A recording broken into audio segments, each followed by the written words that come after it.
Got another video from the Mini Gurus. We've got a 2017 Vauxhall Corsa booked in with no reverse gear. When you try and select reverse, it hits up to the left here. It'll only select first.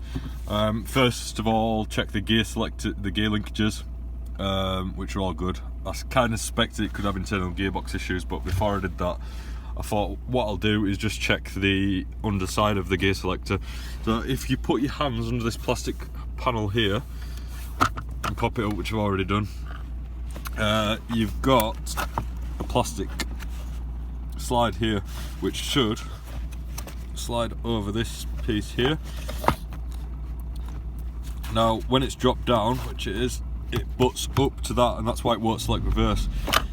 If you lift this up, just bear with me, it slides over this plastic slide and lo and behold selects reverse. Now what the problem is, if you put that back down again,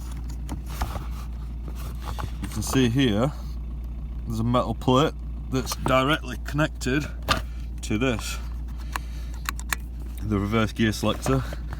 Unfortunately, you can see that should be lifting that rod up to slide over into reverse, and it's not. So you've got a couple of options. The correct fix would be to buy a gear selector from Vauxhall or a used one from Breakers, and replace the entire unit, which probably won't be too cheap to do. Or you can do the quick fix, which I'm not going to do on this occasion because it's a customer's car. But if you're at home and you're struggling, if you lift this plastic piece up here with your fingers, glue it back on for a temporary fix with some plastic adhesive, you will then be able to select reverse like so.